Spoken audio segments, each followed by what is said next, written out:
Baik, kita masuk ke materi pengujian beban dibayar di muka. Nah, sebagaimana kita tahu bahwa beban dibayar di muka ini dia masuk ke jenis akun pada siklus perolehan dan pembayaran, ya, di mana banyak sekali akun-akun yang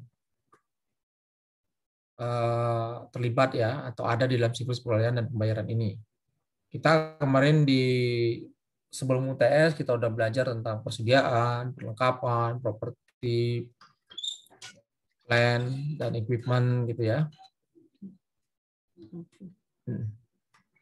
Kemudian juga ada harga pokok ya, beban sewa dan sebagainya. Nah, ini nanti tentu pada saat pembelajaran kita tentang beban dibayar di muka ini juga ada relevansinya ya. Di sini kita lihat di Aktiva ada sewa dibayar di muka, ada pajak dibayar di muka, ada asuransi dibayar di muka gitu ya. Kemudian di beban kita lihat ada beban sewa, ada beban asuransi, ada beban pajak penghasilan, dan kewajiban juga ada muncul akun beban yang masih harus dibayar lainnya gitu ya. Utang sewa, utang pajak penghasilan. Intinya bahwa beban dibayar di muka ini nanti akan sangat dia berada di kolom aset. Namun pada akhirnya sebagian akan di akhir periode akan diakui sebagai beban ya. Dan bisa juga nanti yang belum terrealisasi dan sebagainya akan dianggap sebagai hutang atau kewajiban. Nah, ini beberapa contoh beban dibayar di muka ya. Atau bahasa lainnya ada beban yang ditangguhkan dan aktiva jenis aktivanya berwujud. Misalkan sewa dibayar di muka. Kenapa? Sebenarnya kan sewa gitu ya. Sewa itu harusnya dia menjadi beban kan, karena kita mengeluarkan uang gitu ya. Nah, namun karena manfaat dari misalkan sesuatu atau barang yang kita sewa itu belum sepenuhnya kita nikmati, belum kita peroleh, ya maka dia masih diakui sebagai aset. Ini tapi tergantung metodenya ya, metode pencatatannya. Karena ada juga yang langsung mengakui itu sebagai beban. Nah, tinggal nanti pada akhir periode dibutuhkan penyesuaian ya, adjustment, di mana dari kalau pencatatannya beban sewa langsung di awal, maka nanti yang dihitung adalah sisanya ya. Sisa yang belum dinikmati itu harus dianggap sebagai sewa dibayar di muka. Nah, kalau sewa pencatatannya di awal adalah sewa dibayar di muka, maka nanti manfaat yang sudah diterima, besaran nilai masa manfaat yang sudah diterima, maka itu diakui sebagai beban sewa. Kemudian juga ada biaya organisasi gitu ya. Ya, kemudian pajak dibayar di muka, paten gitu ya. Karena kan paten atau hak cipta atau merek dagang ini kan untuk mendapatkan paten, untuk mendapatkan merek dagang, untuk mendapatkan hak cipta, kan tentunya ada pengeluaran biaya yang kita keluarkan gitu ya. Kemudian juga ada asuransi, ya kan, asuransi dibayar di muka, beban yang ditangguhkan dan seterusnya. Ini contoh-contoh saja. Nah, ada satu akun yang pada saat kita melakukan audit terkait beban dibayar di muka yang menjadi concern gitu ya, menjadi perhatian untuk lebih diamati gitu, yaitu asuransi dibayar di muka. Ya, jadi asuransi dibayar di muka biasanya kan memang terkait asuransi ini kita kan belum memperoleh manfaatnya ya, gitu ya. Tapi kita sudah harus membayar yang disebut dengan premi, gitu kan, disebut sebagai premi. Nah, tentunya pembayarannya ini tergantung lagi ya. Kalau kita memperlakukannya sebagai asuransi dibayar di muka, tentu nanti pada saat akhir periode kita harus adjustment berapa yang sudah jatuh tempo atau waktunya terlampaui, maka itu harus diakui sebagai beban asuransi. Nah, yang perlu menjadi perhatian untuk akun asuransi di BRI Muka ini adalah proses akuisisinya ya. Artinya nanti pada saat pembayaran premi asuransi, kemudian pemanfaatannya, dan seterusnya. Oke. Nah, sampai sini ada yang mau bertanya? Belum? Oke. Nah, ini ya. Jadi, dalam pelaksanaan audit terkait asuransi di BRI Muka, ada 3 hal yang mesti kita perhatikan terkait dengan pengendalian internalnya. Ya, baik itu asuransi dibayar di muka dan beban asuransi. Apa saja? Pertama, kita harus memperhatikan pengendalian terhadap akuisisi dan pencatatan asuransi. Maksudnya apa sih? Maksudnya adalah kita harus perhatikan bahwa ini jenis asuransinya seperti apa, jenis asuransi apa, gitu ya. Kemudian karena berbeda-beda ya, jenis asuransi kan banyak ya. Ada asuransi jiwa, ada asuransi kebakaran, macam-macam lah. Dan bahkan dulu ada case di Indonesia apa di luar gitu ya. Ada yang memanfaatkan sengaja gitu, sengaja melakukan kecelakaan atau mencelakai, tujuannya untuk mendapatkan mencairkan biaya asuransi ini. Makanya terhadap asuransi itu kadang-kadang ada yang bisa diklaim, ada yang tidak. Kemudian juga pencatatan asuransinya seperti apa. Ya. Kemudian kedua, nah ini pengendalian terhadap register asuransi untuk mengidentifikasi saja jenis asuransi apa. Lalu yang ketiga adalah pengendalian terhadap penghapusan beban asuransi. Seperti itu. Nah, ini beberapa pengujian ya yang perlu dilakukan oleh auditor biasa. Pertama tentu kita harus melakukan prosedur analitis. Ya. Kenapa prosedur analitis ini harus dilakukan oleh seorang auditor pada saat pelaksanaan audit? Ya, kita pengen melihat, memperoleh indikasi-indikasi gitu ya, atau gejala-gejala awal lah kalau kita bahasakan dalam dunia kesehatan gitu ya, supaya nanti kita terarah gitu, pelaksanaan auditnya terarah. Karena bagaimanapun pada saat kita melakukan audit itu kan kita dibatasi oleh waktu, dibatasi oleh biaya, ya kan, mau nggak mau ya pasti kita harus menetapkan area-area prioritas. Nah, makanya disitulah muncul nanti risiko audit. Artinya ada kesalahan potensi kesalahan auditor dalam memberikan opini. Ya wajar, tidak semua akun mungkin diperhatikan, hanya akun-akun tertentu, walaupun akun yang lainnya pun diperhatikan, tapi mungkin bisa jadi sampling atau pengujiannya tidak semendalam akun-akun tertentu tadi. Di sini contohnya misalkan prosedur analitis yang pertama, misalkan membandingkan total asuransi dibayar di muka dan beban asuransi dengan tahun sebelumnya. Jadi ini analisis ini aja ya, analisis apa namanya, horizontal aja gitu ya. Periode tahun lalu seperti apa? Apakah ada penambahan, apakah ada pengurangan, nah, seterusnya. Kalau ada, kira-kira kalau untuk yang pertama ini, kalau misalkan ada penambahan, perlu didalami atau enggak?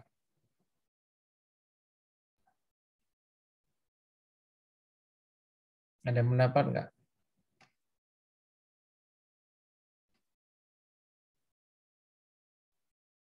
Jadi kita melihat jumlah asuransi dibayar di muka periode tahun ini, kemudian beban asuransi tahun ini, kita bandingkan dengan tahun sebelumnya. Ketika beban asuransinya meningkat, mestinya logikanya asuransi dibayar di mukanya juga ada penambahan. Ya enggak? Kan seperti itu. Jangan sampai ternyata beban asuransinya naik, tapi asuransi dibayar di mukanya ya nggak ada penambahan, bahkan cenderung menurun. Nah, ini berarti aneh gitu kan. Ini ada apa? Barangkali ada upaya dari perusahaan untuk dalam tanda kutip mengerus profitnya, dengan salah satu caranya adalah dengan menaikkan atau menaikkan beban asuransi. Bisa jadi ada kesalahan di situ. Yang kedua, misalkan kita menghitung rasio asuransi dibayar di muka terhadap beban asuransi. Jadi asuransi dibayar di muka dibagi dengan beban, terus dibandingkan atau sama, tujuannya seperti itu juga. Kemudian yang ketiga, membandingkan setiap cakupan polis asuransi pada schedule asuransi yang diperoleh dari klien dengan schedule tahun sebelumnya sebagai pengujian atas eliminasi polis tertentu atau perubahan cakupan asuransi. Ya, jadi kita setiap polis asuransi itu harus kita cek gitu ya, lingkupnya seperti apa. Misalkan kayak asuransi kendaraan misalnya. Asuransi kendaraan itu kan macam-macam ya. Ada all risk, ada loss apa namanya? Loss only atau apa seperti itu.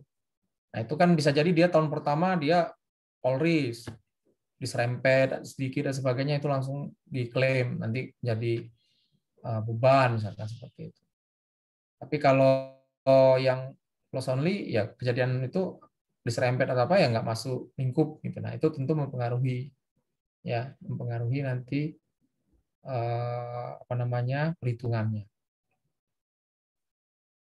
Kemudian yang keempat, membandingkan saldo asuransi dibayar di muka yang dihitung selama tahun berjalan atas dasar polis per polis, polis per polis dengan yang ada pada tahun sebelumnya. Ya, ini untuk menguji apakah konsistensi perhitungannya gitu ya. Udah tepat atau enggak, masa berlakunya asuransi itu berapa lama, yang di cover apa saja, biayanya preminya berapa, kemudian kalau ada klaim jadinya berapa, kan semua itu harus dihitung. Kemudian yang kelima, mereview cakupan asuransi yang tercantum dalam schedule asuransi dibayar di muka dengan pejabat klien yang berwenang atau broker asuransi menyangkut cakupannya gitu ya. Karena kadang-kadang ada apa namanya upaya-upaya tertentu dari suatu perusahaan gitu ya, seakan-akan cakupannya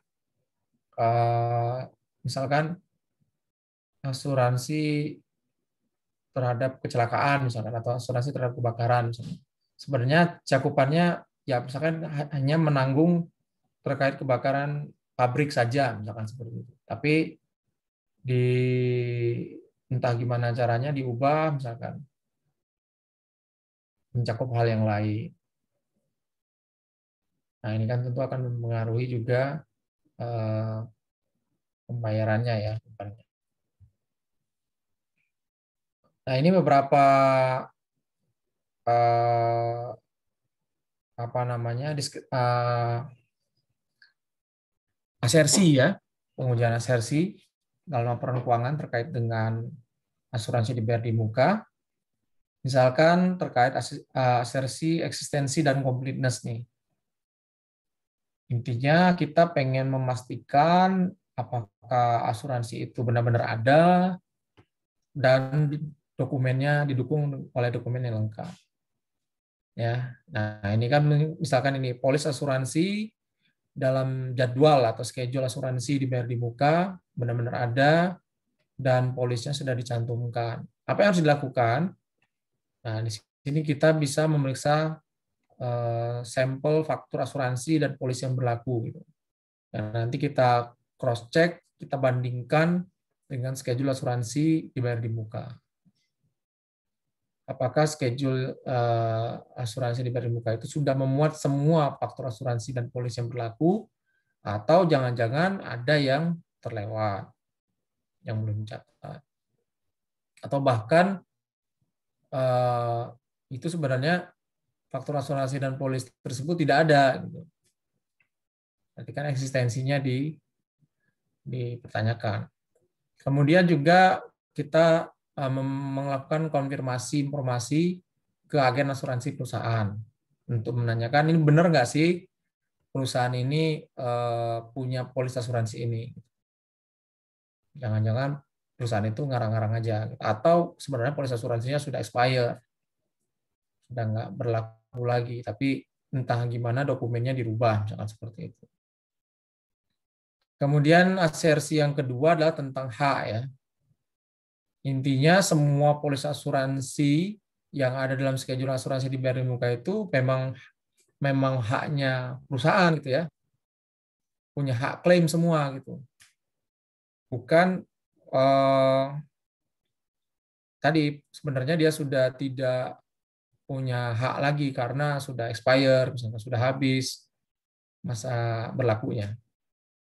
Itu ya. Kemudian asersi terkait dengan akurasi ya dan rinciannya. Ya harus dicek antara jumlah yang tercantum di dalam schedule asuransi di BRI Muka itu apakah secara akurasi sudah tepat ya, dijumlahkan dengan benar, dan nilainya itu nanti di cross check ke buku besar umum apakah sama, harusnya sama ya. Ketika terdapat perbedaan, nah ini maka harus ditelusuri lebih lanjut gitu ya, perbedaannya tersebut tuh terjadi kenapa. Apakah di schedule-nya tadi ada asuransi yang sebenarnya sudah expire yang tidak perlu lagi dicantumkan di situ tapi masih masuk di situ itu, atau bisa jadi pencatatan di buku besar umumnya yang belum diperbarui. Nah, ini kita yang dilakukan apa? Pertama kita memverifikasi jumlah premi asuransi. Kita lihat nilai premi asuransi yang dibayarkan berapa, masih berlaku atau tidak. Kemudian periodenya, ya, periode apakah tadi masih berlaku, masih masuk cakupan gitu ya. Dan alokasi premi ke asuransi yang belum jatuh tempo ya. Seperti itu. Kemudian asersi klasifikasi ini intinya adalah pengklasifikasiannya sudah tepat. Jadi beban asuransi yang muncul di laporan laba rugi itu memang beban asuransi yang berhubungan dengan asuransi dibayar di muka yang ada di neraca. Ya. Jadi klasifikasinya sudah benar. Kemudian cut off ya, bisa batas bahwa intinya pencatatan transaksi asuransi dibayar di muka itu ya sesuai dengan periode yang semestinya gitu ya, bukan melampaui periodenya. Nah, bagaimana pendekatan untuk melakukan audit ya terhadap akun laba dan beban ini gitu ya. Dan ini berkaitan dengan neraca kan. Jadi nggak terpisah. Jadi kalau untuk asuransi dibayar di muka, beban asuransi itu kan dia saling berkaitan.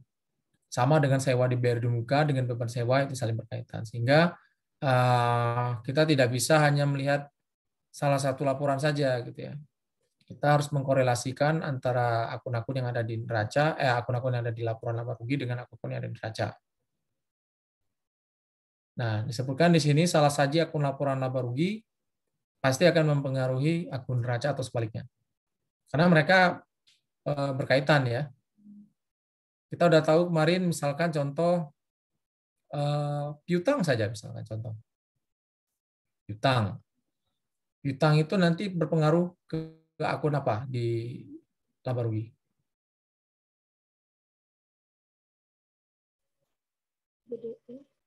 Akun apa? Gimana? Kurang kencang suaranya? Apa? Beban Piutang? penyisihan piutang. Penyisihan piutang kan tetap di akun neraca. Bad debt expense. Bad debt expense, oke. Ya, penyisihan piutang kemarin berpengaruh ke bad debt expense. Kalau ke penjualan bisa nggak? Bisa, Pak. Bisa. Pak. Ya, bisa kan? Jadi di situ menunjukkan memang ada korelasi antara akun neraca dengan akun laba rugi. Kalau salah satu di antara dua itu ada yang salah saji, maka pasti mempengaruhi yang lainnya. Nah, ini bagian audit yang mempengaruhi akun-akun ya. Artinya bagaimana cara kita menemukan atau indikasi atau kemungkinan salah saji. Ya, pertama kita prosedur analitis. Ya. Seperti kemarin soal prosedur analisis rasio misalnya.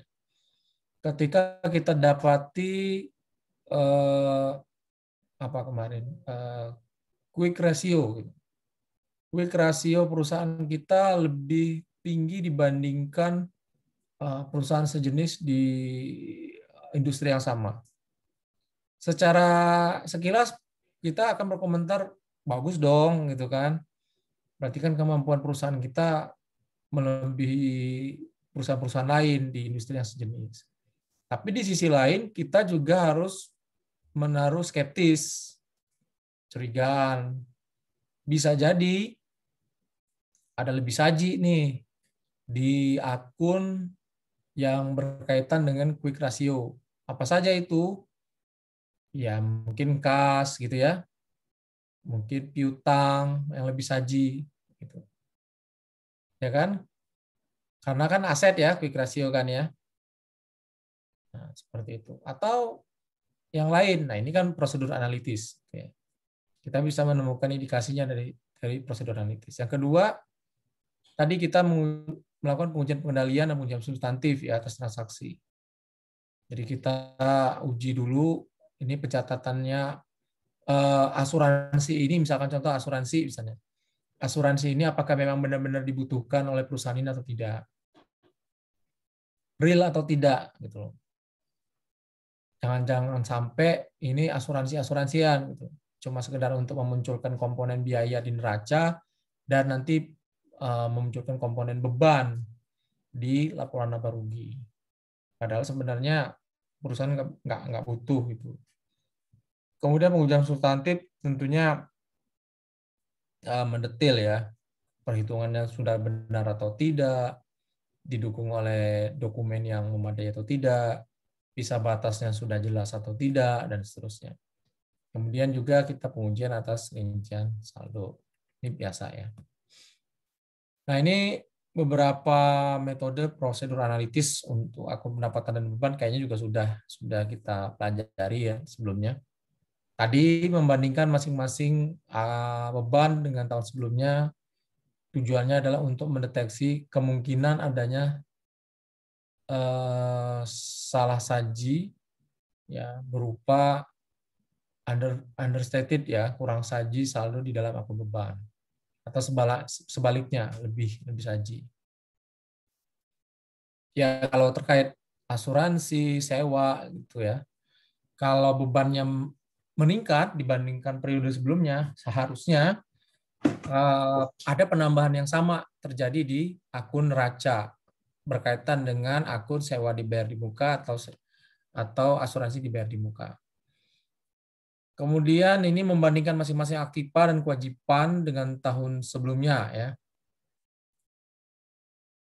Jadi untuk mendeteksi kemungkinan adanya kurang saji akun neraca yang tentunya nanti akan mempengaruhi akun laba rugi. Ya. Misalkan di sini contohnya adalah persediaan yang kurang saji, maka secara otomatis juga akan mempengaruhi harga pokok penjualan yang di laba rugi pun pasti kurang saji. Dan seterusnya ya. Silakan dibaca lagi. Nanti slide-nya akan saya share. Oke. Secara ringkas itu saja ya materi untuk beban dibayar di muka. Mungkin sekarang kita sudah ada yang ngantuk. Nggak apa-apa, kalau ngantuk nggak usah malu-malu, tidur aja. Obatnya ngantuk cuma satu, tidur. Ya, kalau malam nggak apa-apa. Dulu saya waktu ngambil S1, ya kan dulu kan saya di LAN ya, STI Alan. Kuliahnya kan setelah kerja, ya pulang kerja baru kuliah tuh jam 5 sampai jam 9 sama. Jedanya cuma pas sholat maghrib gitu. Terkadang ngantuk ya, ngantuk banget. Ya berat gitu ya. Ya kucing-kucingan aja. Rasanya pas nulis di papan tulis ya saya merem gitu kan. Rasanya balik badan lagi ya saya buka mata lagi gitu kan. Paling kayak gitu-gitu aja. Ya mau gimana gitu ya. Apalagi kan kalau kalian di rumah nih, bisa jadi seharian Selain kuliah juga membantu orang tua gitu kan. Entah masak, entah bercocok tanam atau hal yang lain lah gitu kan. Menguras energi kan capek pastinya. Nggak apa-apa. Tidur aja gitu ya. Anggap aja mendengarkan dongeng gitu. Tambah pules tidurnya gitu kan. Ya itu tantangannya kuliah malam ya. Tantangannya kuliah malam. Kalau ini kan masih enak lah, jarak jauh gitu kan. Semarah-marahnya dosen kan tutup aja videonya kan, oh, video selesai gitu kan. Kalau fisik gimana? Kalau ngantuk, wah, bisa disamperin tuh sama dosennya gitu kan. Ya sana keluar cuci muka dulu kan. Kalau ini kan suara bisa di off, video bisa di off gitu kan.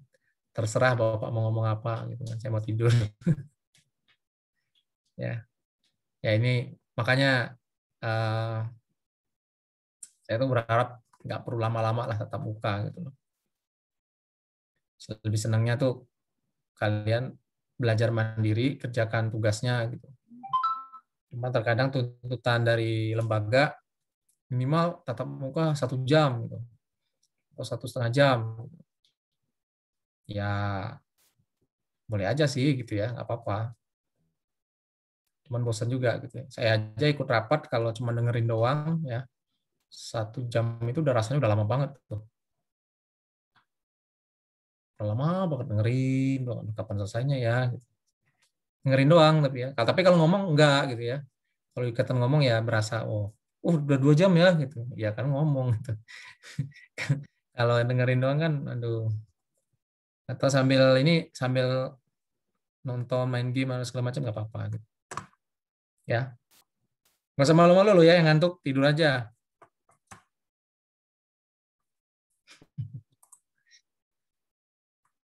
Oke, kita masuk ke kasus sekarang ya, coba ya. Coba kita lihat, kita diskusikan bersama. Eh, atau ada yang mau volunteer deh, nampilin buku kasusnya yang berkaitan dengan case prepaid expense. Coba.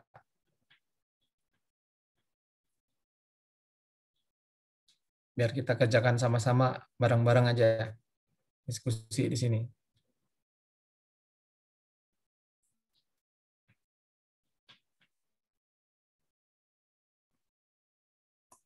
Gak apa-apa ya, jangan maksain matanya tetap terbelalak ya. Tidur-tidur aja. Atau kameranya diangkat ke atas dikit biar kepalanya doang yang kelihatan, matanya nggak kelihatan. Nggak apa-apa. Trik-trik seperti itu saya juga melakukan soalnya. Ketika ikut rapat, ikut apa gitu, aduh males banget. Gitu. Oh ya, cara berpakaian pun nggak harus ini ya, harus pakai baju berkerah nggak apa-apa kalau kuliah malam. Saya malum aja. Yang penting pakai baju, jangan sampai nggak pakai baju. So angin soalnya. Ya, bebas gitu ya. Pakai baju piyama boleh gitu ya. Mau baju, maksudnya baju siap tidur gitu, nggak apa-apa.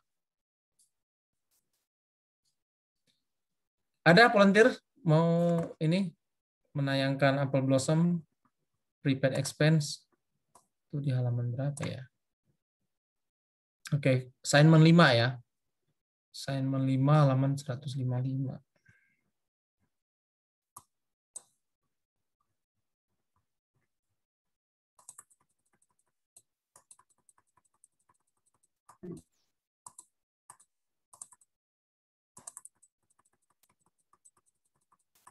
Sudah ada yang nampilin belum?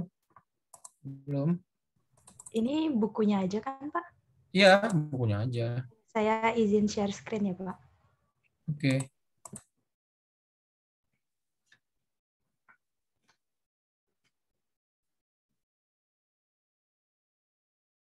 Coba ke assignment 5 ya, Mbak Nabila ya. Ah, ini coba halaman 91 ya. Lebih besar lagi. Nggak apa-apa. Oke. Baik. Nah, ini case terkait prepaid expense ya. Nah, ini di atas ada semacam informasi atau perintah untuk memulai audit terhadap prepaid expense ini, maka kita harus mereview kertas kerja periode sebelumnya dengan kode D1 sampai dengan D3 ya. Di mana klien ini memiliki berbagai jenis akun prepaid expense ya, diantaranya itu adalah asuransi, sewa, kemudian apalagi ini persewa mungkin rent sewa kendaraan, sewa apalagi ini office supplies gitu ya, sewa kantor atau apa gitu dan small tools dan sebagainya. Nah, ini kalau coba volunteer nih, yang dimaksud dengan prepaid assurance ini apa coba penjelasannya? Ayo, biar nggak saya terus yang ngomongnya, nanti makin ngantuk. Ada yang bisa menjelaskan ini prepaid assurance?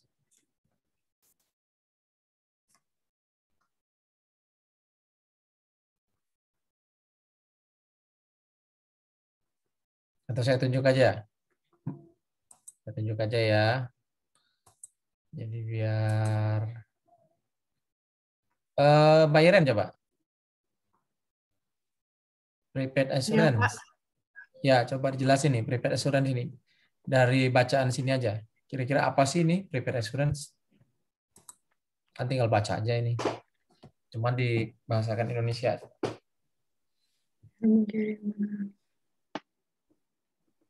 Jadi perusahaannya itu dia udah ada asuransi buat coverage and plan, buat plan and inventory-nya due to expansion into new market. Nggak tahu Pak. Oke. Nah terus ininya naik, coverage-nya naik 1 juta, coverage nggak bisa bahasa Inggris Pak. Waduh. Mana dong? Bentar Pak. Oke. Oke, ganti deh. Oke, makasih Mbak Iren. Coba Mbak Salma. Boleh dibantu nih Mbak Irennya. Halo Pak, apakah terdengar? Ini sebenarnya bahasa Inggris saya juga kurang. Aduh. Jangan merendah gitu dong. Saya coba aja ya Pak ya. Ya, kan tinggal baca doang nih. Sama terjemahin Pak. Ini liability-nya mengcover sekitar $500,000 yang mungkin dipakai ya Pak ya untuk delivery untuk truk buat pengantaran. Terus salesperson automobiles-nya mengcovernya dengan liability collision comprehensive. Selanjutnya pegawai perusahaan itu di cover pakai fidelity bonds. Itu nggak tahu itu apa. Oke, ya, makasih Mas Salma. Ya. Coba ya saya juga bahasa Inggrisnya nggak bagus banget kok, kacau saya malah. Coba kita baca nih ya. Jadi perusahaan ini Apple Blossom dia apa nih? Dia punya asuransi lah gitu ya. Sebesar 1 dan $1,5 juta. Berarti ada 2 ya. 2 asuransi ya kan. Untuk mengcover pabriknya nih. Ya, pabrik dan peralatan dan persediaan. Karena dia ekspansi, dia kan artinya kalau ekspansi itu dia bisa jadi dia bangun pabrik baru, meningkatkan kapasitas persediaannya gitu ya, maka nilai premi asuransinya jadi naik gitu ya, sebesar $1 juta. Dengan kewajiban yang tercover ini sekitar 500 ya. Liability coverage-nya jumlahnya $500.000. Ya, ini apa nih? Carried on the delivery trucks. Nanti coba di apa maksudnya, saya juga nggak begitu paham. Masa dibawa truk gitu kan? Ya mungkin termasuk itu kali ya, untuk berkaitan dengan distribusinya kali ya. Nah, kemudian juga ini apa nih? Salesperson automobiles. Juga dia termasuk yang di cover ya. Salesperson itu apa? Tenaga penjualan lah, kurang lebih gitu ya. Tenaga penjualannya juga di cover gitu ya. Di cover oleh asuransi. Dan beberapa karyawan perusahaan juga di cover, tapi dengan semacam apa ini? Fidelity itu apa? Fidelity.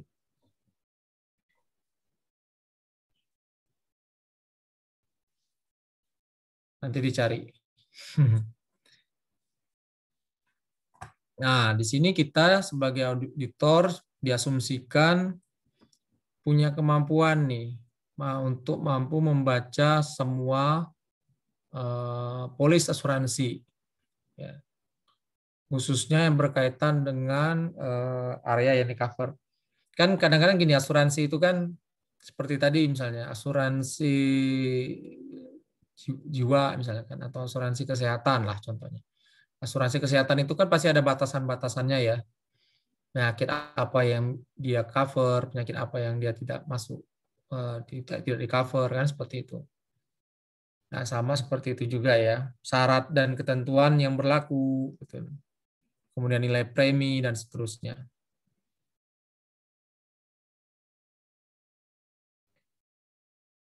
Nah, Apple Blossom ini semua asuransinya itu ini dikelola oleh satu agen ya, yaitu yang disebut sebagai The Pierce and Langdale Agency. Dia yang mengelola semua asuransi-asuransi yang berkaitan dengan Apple Blossom ini.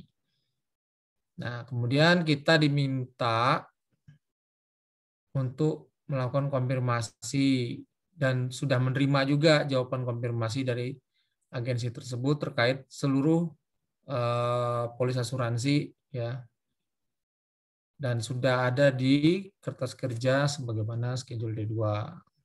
Jadi kita lihat ya.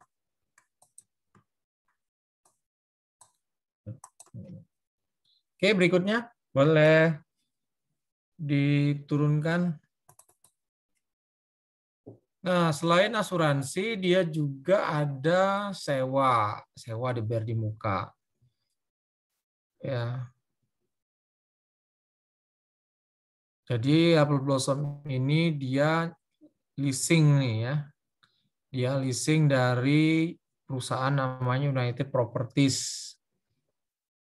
Ya, dia leasing sebuah gudang kecil ya, small warehouse yang berlokasi dekat dengan pabrik atau pabrik utamanya. Ya. Sepanjang 2003 gudang tersebut kosong dan tidak digunakan. Tapi punya harapan bisa dipakai di kemudian hari, gitu ya. Jangka waktu leasingnya itu 10 tahun, ya, dengan syarat, tapi syaratnya adalah bisa dibatalkan hanya hanya untuk non-payment of rent. Dan ini dimulai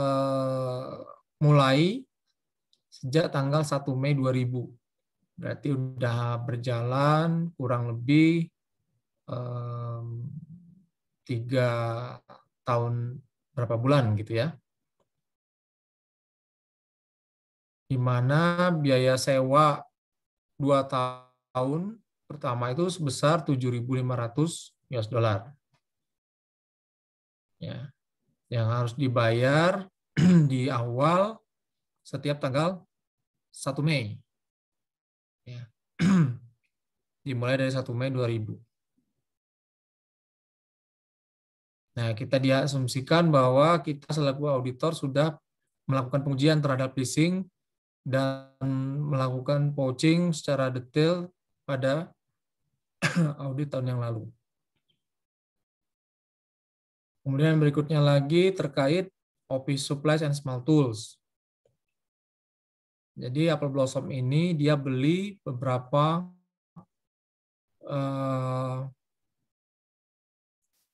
perlengkapan kantor dan small tools gitu ya.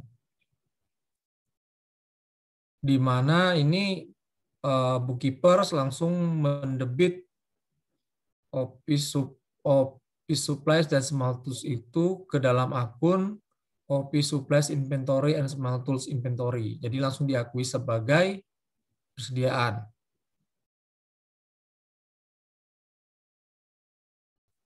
Kemudian ini perhitungan fisik terhadap persediaan tersebut dilakukan pada akhir tahun. Ya, itu biasa ya untuk menentukan berapa jumlah yang seharusnya dilaporkan dalam neraca.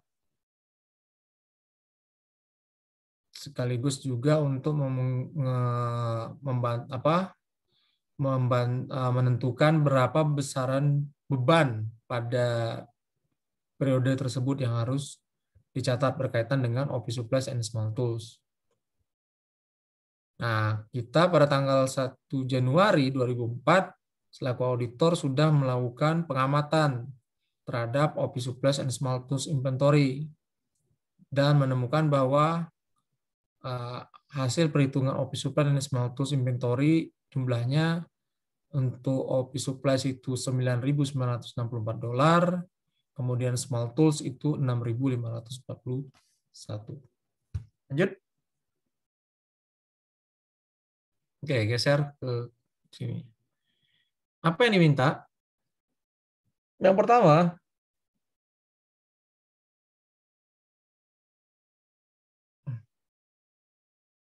kita harus menyusun substantif audit program ya biasa. Yang kedua, pasti kita diminta menyiapkan semacam summary schedule terkait asuransi dibayar di muka dan beban asuransi seperti di kertas kerja D1 dan juga melakukan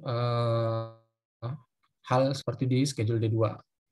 Sekarang kita loncat dulu, kita lihat schedule D1 dan D2 prioritasnya seperti apa. Nah, stop dulu sini, Pierce atas dulu. Nah, ini kan ini adalah jawaban dari konfirmasi ya. Kita tadi sebagai auditor tadi sudah diinformasikan bahwa semua asuransi ya itu dikelola oleh satu agensi namanya Pierce & Langdol. Nah, di sini kita dikonfirmasi jawabannya bahwa selama 2003 Apple Blossom punya polis asuransi sebagai berikut gitu ya yang dikelola. Yang pertama dari Southwestern Fire and Casualty. Nomor polisinya itu yang dicakup adalah kebakaran ya, kerusakan dan kebakaran berkaitan dengan bangunan pabrik beserta isinya. Nilai tertanggungnya sebesar $1.500.000 ya, dimulai dari 1 Juli 2001, 2 tahun, preminya $17.562 gitu ya. Kemudian juga dia ada berapa nih? Ada 2 berarti ya untuk yang berkaitan dengan asuransi kebakaran yang dikelola oleh diterbitkan oleh Southwestern ini.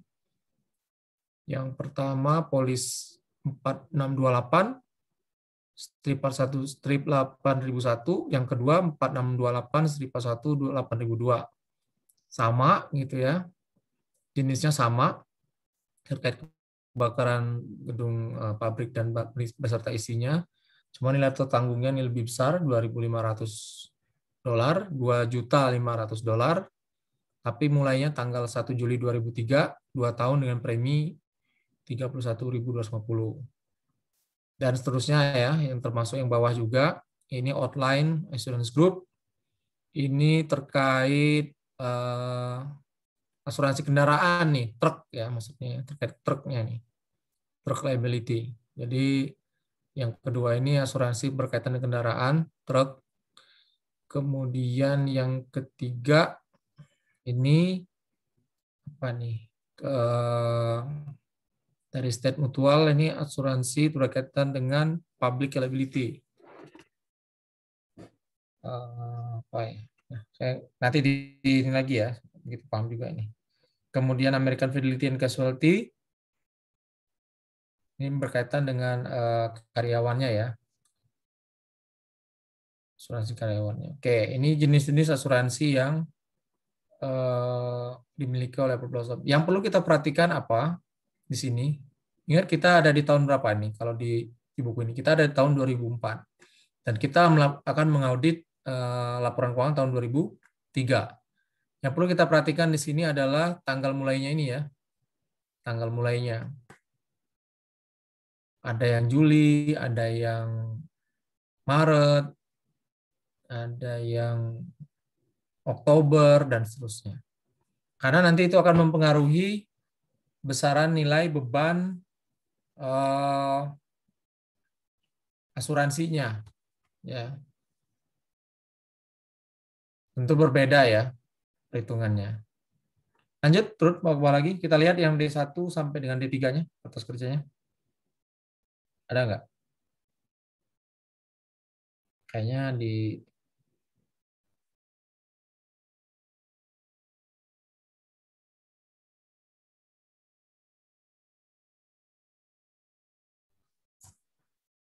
nah.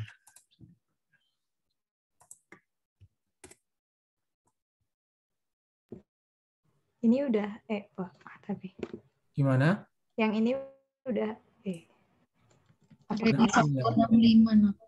D kayaknya. Yang D coba. Halaman berapa? 165 di paling bawah, Pak. Kalau yang tahun lalu. Oke. Halaman 165 atau? Enggak, ini Word-nya apa? PDF-nya ya? Oh. PDF-nya kayaknya. 165. Ya, halaman 165 ya. Coba kita lihat. Aduh, ini oke dulu deh. Sudah? 165. Nah, itu di rotate aja coba. Bisa nggak? Kecil banget ya. Nah, coba agak diperbesar.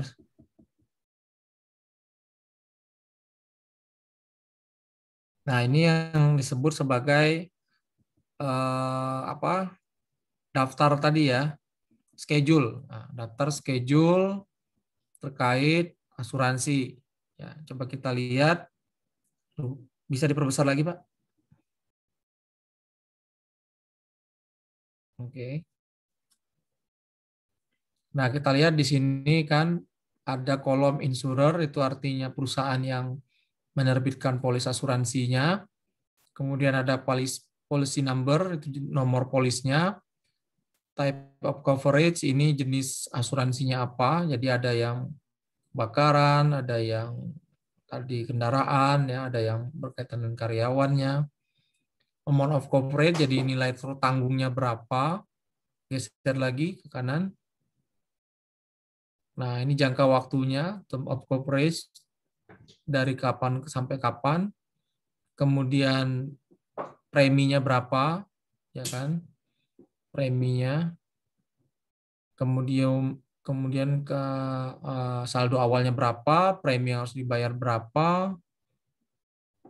Kemudian nanti yang diakui sebagai beban berapa, saldo akhir berapa. Ya.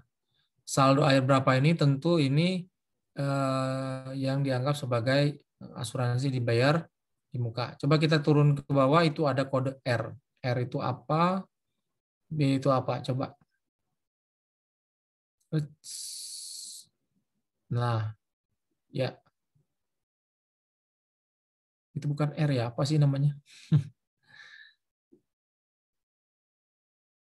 Nah, ini ada beberapa keterangan ya. Sesuai agree, sesuai dengan kertas kerja tahun lalu.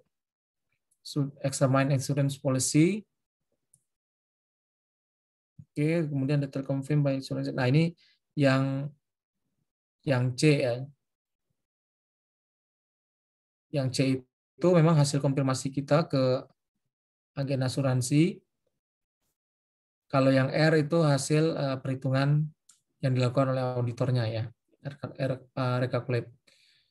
Coba kita lihat yang ada yang C nggak di situ. Artinya ada penyesuaian. Coba atas lagi.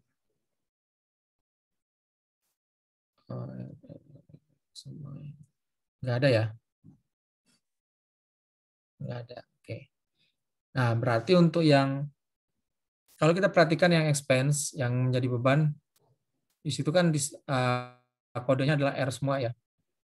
Nah, itu merupakan berarti hasil hitungan dari auditornya ya, auditor tahun yang lalu.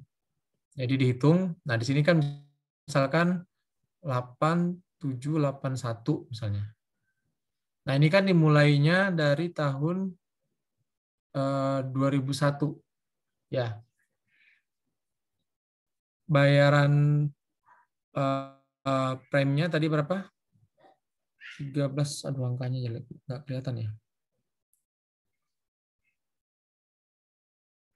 Ini kan bayarannya kan per ini ya. Sorry, ke atas lagi deh.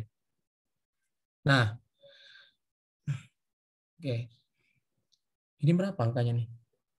Saldo awal 13 berapa itu ya? Kelihatan ya.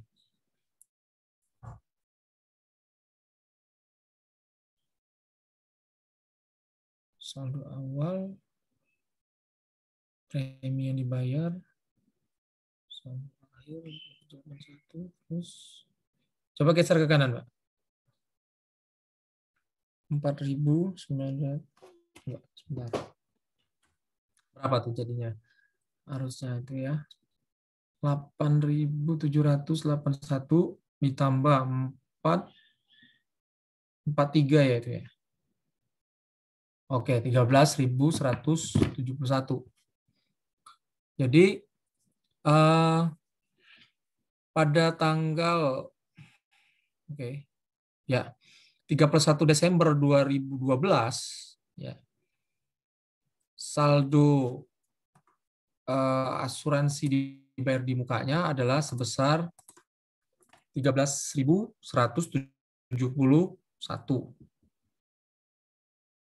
Ya. Itu saldo. Nah, kita ketahui tadi dia mulai asuransinya kan tanggal 1 Juli 2001. Ya kan? Nah, di sini kita lihat yang dijadikan beban asuransi adalah 8.781. Artinya kalau kita hitung dari tanggal 1 Juli sampai dengan 31 Desember 21 tahun 2021 berapa bulan berarti? 6 bulan ya? Benar nggak? 6 bulan. Oke. Nah, kira-kira kita dapat informasi tadi berapa biaya preminya?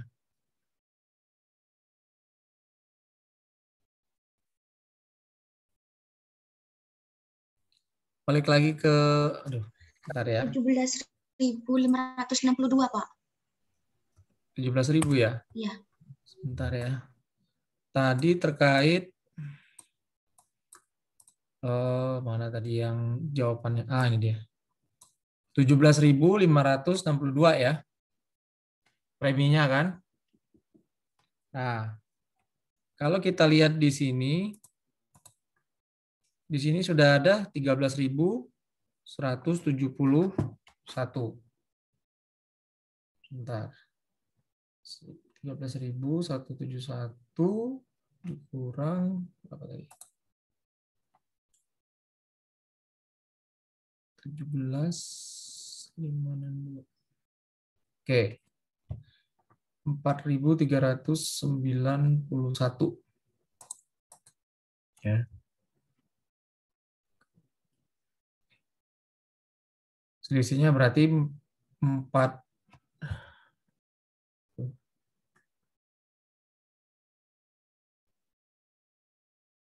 Oh iya, sorry. Baik. 4.391 bagi 6. 31 kali 15. Oke. Nah, berarti gini. Ini kan kita dapat informasi saldo awal ya, saldo awal 2001. Tadi ada informasi premiumnya itu adalah sebesar 17.562. Itu kan berapa tahun? 2 tahun ya? 2 tahun berapa bulan? 24 kan? Iya, Pak.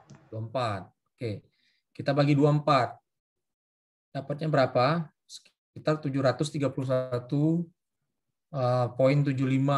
per bulan. Nah, sehingga kalau kita pengen tahu beban asuransi periode itu berapa, nah karena dia mulainya 1 Juli 2001, jadi 2001 berapa bebannya? Kali berapa? 6 bulan. Nah, kali 6. Berarti kita kali 6 aja. 731,75 kali 6. Dapat angka berapa? 4.390,5. Itu dikurangkan, jadi tadi saldo awalnya 17.562. Coba berapa selisihnya? 17.562. Dikurangi 4.390,5 tadi. 13.171,5. Nah, sama kan? Ya, dapat kan? Jadi kalau ditanya berapa saldo beban asuransi pada periode 2021, jawabannya 4.390,5. Makanya saldo akhir asuransi dibayar di muka tahun 2005 adalah 13.171. Bagaimana dengan 2002? Nah, 2002 kan di sini kok 0 gitu. Ya, karena tidak ada tambahan premium ya. Tidak ada tambahan premi, dia preminya tetap sama, 17.000 sekian. Maka kalau untuk 2002 tinggal kali 2 aja, kali 12. Si berapa tadi? 730 berapa? 390.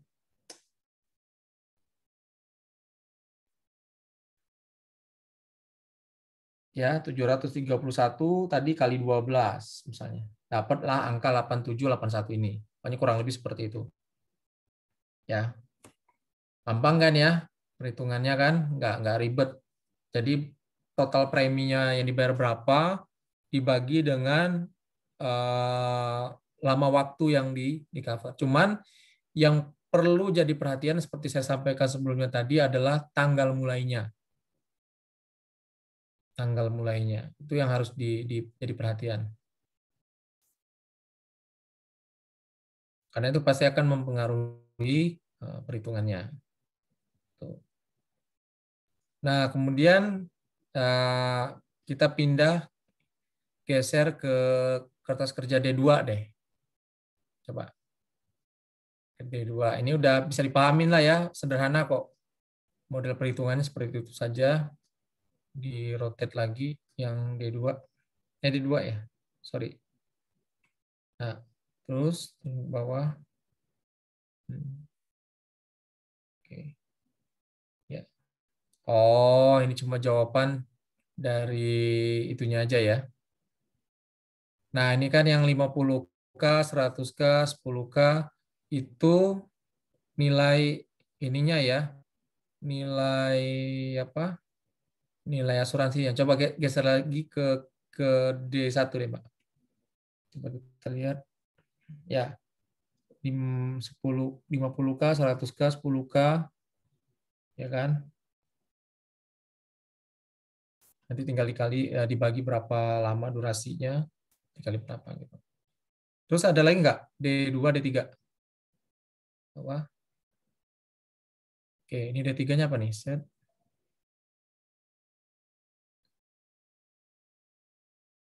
Apa ini? Oh, dia sudah melakukan prosedur analitik, prepare expense, novice supply, small tools, dan sebagainya. Hasilnya seperti ini. Saldo per akhir 2001, saldo per akhir 2002, kemudian ada perubahan. Ada perubahan di sini kita lihat. Ada beberapa kenaikan ya.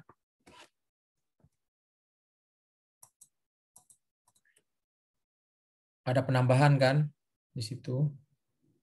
Tapi ada juga yang prepaid rent misalnya, sewa dibayar di muka itu naik. Naiknya 300%. Misalkan seperti itu. Wajar nggak nih 300% misalnya?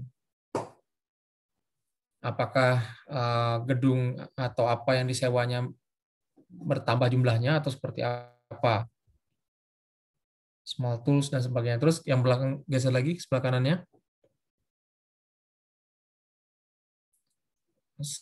Set saldo saya kontrol 5.000.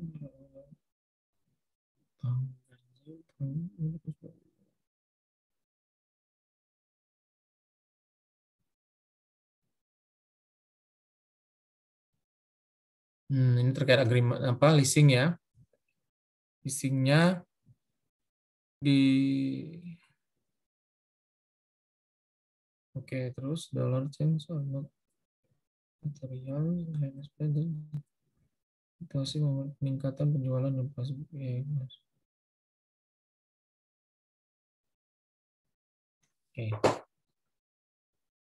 Ya ini semacam kertas kerja yang sudah dikerjakan oleh Jasper Pearson ya.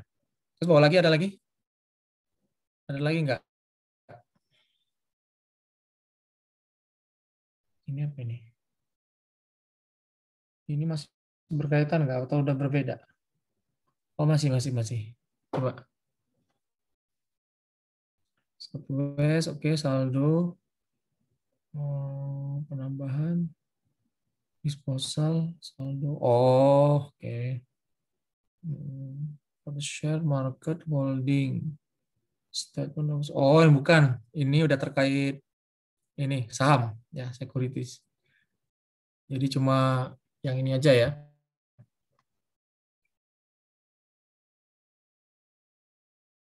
Di bawahnya ada keterangan nggak nih yang D3, 1, 2, 3 ini? Coba bawahnya, Pak. Coba, nah ini. Meskipun persentase perubahan sangat tinggi, namun fluktuasi masih relatif kecil dan tidak material. Perubahan itu terjadi karena sebagai berikut: perusahaan list terus under 10 tahun, floating list, agreement 1 Mei 2000. Syaratnya adalah call for advance payment 7.500 setiap 2 tahun, dimulai dari tahun 1 Mei 2000. Bayar di muka 7.500. Perusahaan membayar 7.500. Kemudian perusahaan membebankan 8 bulan. 2.000. 8 bulan sama 2.000 sebesar 2.500. Oh, sisanya 5.000. 12 bulan.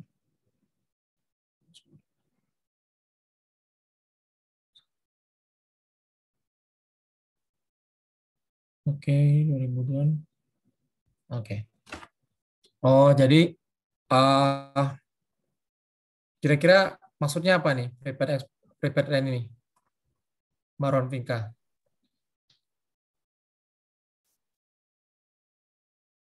Penjelasan yang ini, prepared rent ini.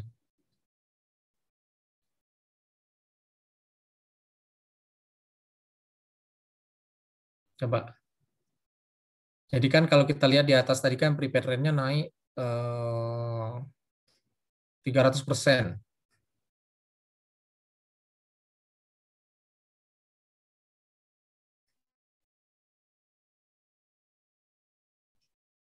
Leasing ada 2 jenis ya, udah belajar kan? Ada operating lease, ada satu lagi apa? Finance list, Pak. Apa? Finance list. Finance lease. Finansial. Yang ujungnya nanti bakal jadi hak milik yang mana? Yang finansial atau yang operating? Finansial, Pak. Finansial ya. Jadi kalau operating tuh benar-benar kayak jatuhnya sewa aja gitu ya. Ya. Bukan jadi hak milik gitu. Nah ini kan apa Mbak Ronvika yang penjelasan ini maksudnya?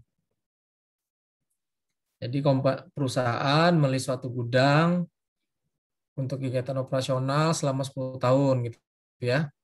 Mulai tanggal 1 Mei 2000.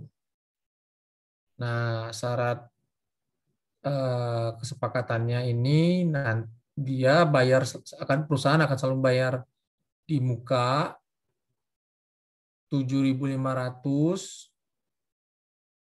setiap 2 tahun. Jadi dia 2 tahun sekali bayar 7.500 setiap tanggal 1 Mei. Dimulai dari 1 Mei 2000. Bayar lagi nanti di 2002.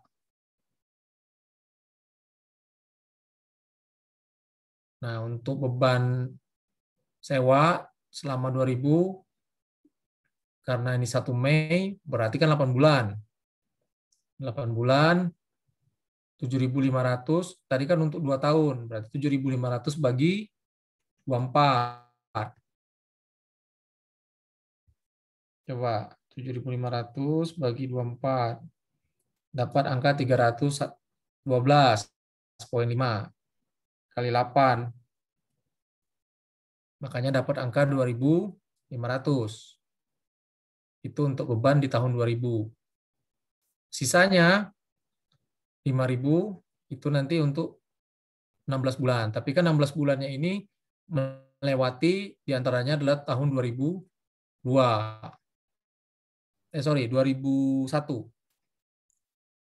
Berarti 2001 berapa? Dari 5.000 ini enggak semuanya 5.000 ya. Berapa bebannya sisanya? Nanti sisanya masuk lagi di 2002. Nah, di 2002 baru muncul lagi. Dia bayar lagi kan 1 Mei 7.500. Padahal kan masih ada sisa ya. Sewa dibayar di muka, sisa bawaan tahun 2001. Jadi schedule-nya tuh nanti dibikin. Jadi kuncinya di situ. Maka perhitungannya benar atau tidak.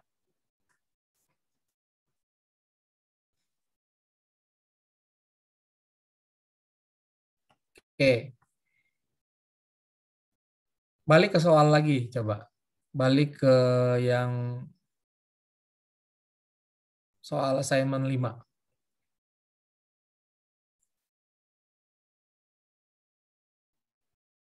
Ke yang exercise-nya.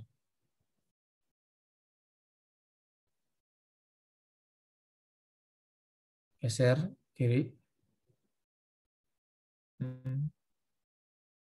Nah, kalau yang poin 1 ini kita sama ya, sama seperti soal-soal sebelumnya. Kita diminta untuk menyusun audit program, langkah kerja apa yang harus kita lakukan. Tadi ya, pertama kita harus menginventarisasi ya jenis-jenis asuransinya apa saja yang sudah dimiliki Apple Blossom ini. Kemudian nilainya berapa, coverage-nya apa saja, berapa lama, mulai kapan. Nah, itu semua harus dimasukkan dalam langkah kerja kita. Nanti cara pengujiannya bagaimana? Ya ada yang dengan cara rekalkulasi, ada yang caranya harus konfirmasi, ada yang harus poaching, ada yang harus scanning, dan seterusnya. Ya, cuman itu aja, nomor 1. Kalau nomor 2, berarti kita berangkat dari yang jawaban konfirmasi, coba. Turun lagi ke bawah. Bawah lagi. Nah, ini. Oke. Nah, ini 2004. Nah,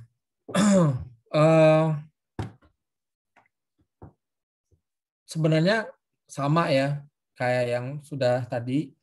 Jadi kita harus contoh aja yang kertas kerja yang sudah ada tadi, sebenarnya meneruskan aja gitu ya. Nilai-nilainya pun pastinya sama sebenarnya. Cuman paling nanti ada yang, karena ini kita 2003, ingat seperti informasi yang pertama, misalnya asuransi kebakaran, ternyata kan si perusahaan di tahun 2003, di 1 Juli 2003, dia beli polis asuransi yang baru dari perusahaan yang sama. Nilai tertanggungnya $2.500.000, 2 tahun. Preminya 31.250. Ya, naik dari 17.562. Nah, ini nanti juga akan mempengaruhi perhitungan beban asuransi yang harus dihitung berapa di tahun 2003. Jadi di 2003 ini akan ada 2 nanti beban asuransi sumbernya. Yang pertama dari polis asuransi yang tahun 2001, 2 tahun betul, tapi berakhirnya kan di 2003 ya. Berarti masih ada 6 bulan di 2003. Berarti 17.562 bagi 24 kali 6, ya kan? Ditambah 31.250 bagi 24 kali berapa? Kali 6 juga, karena kebetulan 1 Juli kan mulainya. Jadi itulah beban asuransi untuk yang Southwest Western Fire and Casualty ini. Dan seterusnya yang sampai ke bawah sama online. Yang perlu kita perhatikan adalah waktu mulainya kapan. Sehingga nanti itu akan mempengaruhi perhitungannya. Termasuk ininya juga ya, yang tadi kondisi-kondisinya bahwa dia setiap bayarnya itu adalah per 2 tahun misalnya. Hati-hati di situ. Belum tentu premi yang dibayar itu langsung mengcover dari awal sampai akhir. Bisa jadi dia hanya berlaku 2 tahun. Misalkan tadi dia 10 tahun, tapi bayarnya per 2 tahun. Maka pembaginya adalah 2 tahun. Jangan terjebak di soal, jangan dibagi per 120, 10 tahun. Salah. Ya. Tetap perhatikan syarat dan ketentuannya. Sepertinya untuk beban asuransi di BRD Muka hanya itu. Ya. Nggak terlalu rumit sepertinya ya. Nggak seperti persediaan kemarin. Kita harus memperhatikan cut-off-nya juga, barang itu diterima kapan, syarat pembeliannya apakah FOB shipping point, apa FOB destination, dan seterusnya. Kalau ini enggak. Ya. Yang perlu diuji pertama asuransi itu eksis atau tidak. Maksudnya memang benar itu ada perusahaan asuransi itu, ada kewajiban asuransi itu yang harus ditanggung oleh perusahaan. Nilai preminya berapa, mulainya kapan, mulainya dari kapan sampai kapan, kemudian nilai preminya berapa, nilai premi loh yang harus diperhatikannya, bukan nilai tertanggung. Hati-hati. Nilai tertanggung tuh ibarat kata gini, kalau memang misalkan contoh nih, Southwest Fire and Casualty, benar-benar kebakaran pabriknya, habis tuh, pabrik beserta isinya, maka ya asuransi baru akan membayar sebesar nilai tertanggung $1.500.000 misalkan. Kalau kejadiannya itu terjadi di antara rentang waktu 2001 sampai dengan 2003. Ya. Nah, kalau nggak terjadi apa-apa gimana? Ya premi tadi gitu. Seperti itu. Sampai sini ada yang mau ditanyakan? Agak berat sih memang ya, kuliah malam ya. Ada yang ditanyakan nggak? Cukup? Kayaknya nggak terlalu berat ya untuk prepaid assurance ini. Jadi nanti silahkan case ini dikerjakan. Ya, tetap secara kelompok dikumpulkan nanti hari Minggu ya, 27 Juni. Lewat LMS ya, biasa. Secara kelompok. Oke, ada pertanyaan? Nggak ada. Kalau nggak ada, saya rasa pertemuan tatap muka kita pada malam ini saya cukupkan. Tadi saya sampaikan kan maksimal pukul 9, maksimal loh ya. Ini kan udah jam 8.36, melihat wajah-wajah yang udah nguap-nguap, mata yang udah nutup-nutup. Saya rasa ngapain kita memaksakan diri untuk sampai jam 21.30 kalau nggak optimal. Ya. Kalau tidak ada pertanyaan, saya rasa cukup. Ya, terima kasih atas perhatiannya. Kalau masih malu-malu mau nanya lewat chatting silakan. Mau wapri atau mau lewat grup juga boleh. Kalau saya bisa langsung tahu jawabannya, saya langsung jawab. Kalau enggak, nanti saya cari jawabannya. Ya. Oke, itu aja. Kalau nggak ada pertanyaan, saya rasa cukup. Assalamualaikum warahmatullahi wabarakatuh. Selamat malam, selamat istirahat. Saya akhiri ya.